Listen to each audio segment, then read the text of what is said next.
doon nga po kami nakakita ng mga deposito sa sa mga accounts ni Duterte galing po dito po sa grupo ng mga drug lords na ito.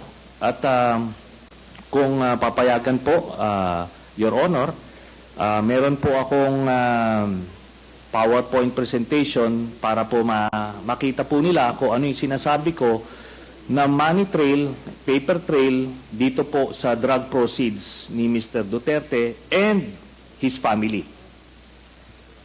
How many minutes will be your presentation? Ano lang po yan? 5 slides lang po ito. Pero I will focus on the last slide lang ho. Sige, Mr. Chairman. Sige, go ahead, Mr. Trillanes. So, ito po ang sige, doon po sa mga unang slides muna. Ayan. So, ito po yung mga bank accounts na nakalap ko po ito noong 2016. Tapos, ito po ay na-validate na ng Ombudsman na kaparehas nga nung naisumite ng AMLAC sa kanila. Kaya, ano po tayo, kumpiyansa po tayo sa provenance nitong dokumentong ito.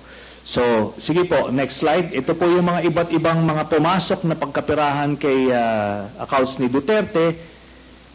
Tapos, sige po, next slide. Ayan. So, ang total po ng mga credits na pumasok ay 2.4 billion. No? Ngayon, kung ano talaga yung actual total, malalaman po natin yan pagka binuksan po yung accounts. Ngayon po ito, no? Ang pagkakamali po ni Mr. Duterte nung nagtatago siya ng pagkapirahan ay ginawa niyang joint account yung kanyang anak na si Vice President Sara Duterte. Kaya ito po ay alam po naman natin na exempted sa bank secrecy law ang impeachment. So lalabas po yan lahat. Sige po, next slide. Ito po yung last slide. No. Dito po, meron po, ito pong mga transactions na ito, meron pong kay Vice President Sara, meron po kay Duterte, meron po kay Baste Duterte, meron kay Pulong Duterte, at meron po kay Hanilet Abansenya. Ito pong mga ito ay mga managers checks under their name na ang origin po ng account ay yung isa dun sa mga drug lords na minention ni Las Cañas na si Sammy Uy. Ito po, ano ito? Siguro ng mga panahon na yan, 2011 to 2013, medyo kumpiyansa sila sa kanilang mga gawain, kaya may physical na checks, no? Pero after that, ano na, ang mga deposito diretso na sa account, so wala nang paper trail. Pero makikita natin dito yung pattern po, Mr. Chairman. Nagdidibidendo yung drug lord dun sa pamilya nila Duterte tuwing October at April, no? Kaya sunod-sunod po yan. And by the way, makikita po natin si Vice President Sara, meron po siyang 2 checking in-encash dyan under her name, manager's checks. Tapos ito po ay while she was mayor, no? Kaya yan ay direct bribery, no? Tapos proceeds of the illegal drug trade. Ito po ang naging pruweba natin. Kaya nung cross match po namin yung dokumento na kuha namin at dito sa mga personalidad na minention po ni Arturo Las Cañas, na-confirm namin yung kanyang istorya.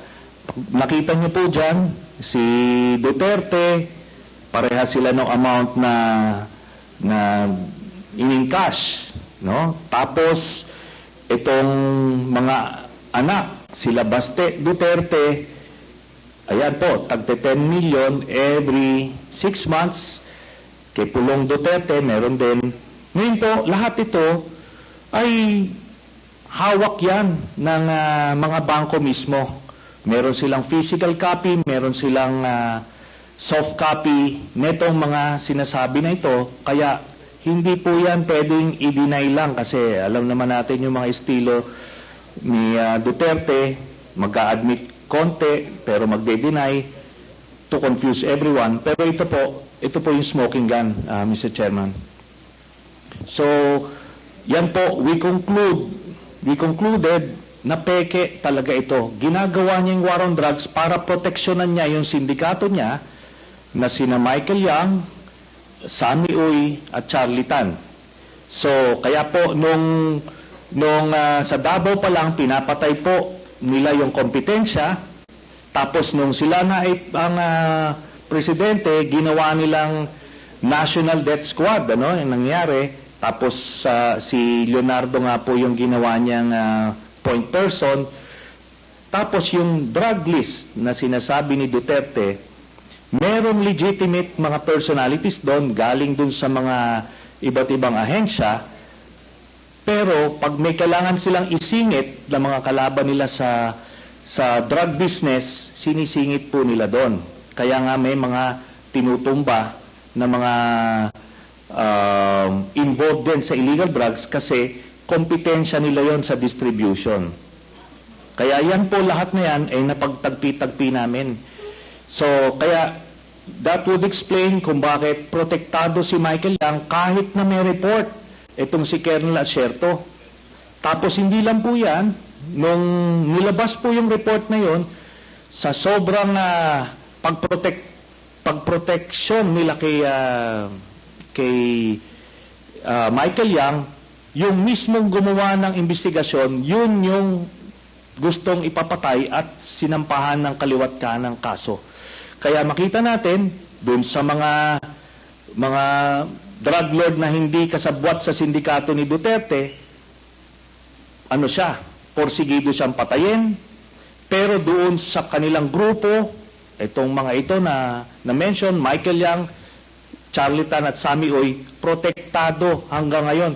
Ni nga yung PDEA director ni Duterte na si Wilkins Villanueva, ni hindi nga masama sa drug list hanggang after 2022 si Michael Yang. Yun po ang dahilan kasi binilin po sa kanya yan ni Duterte.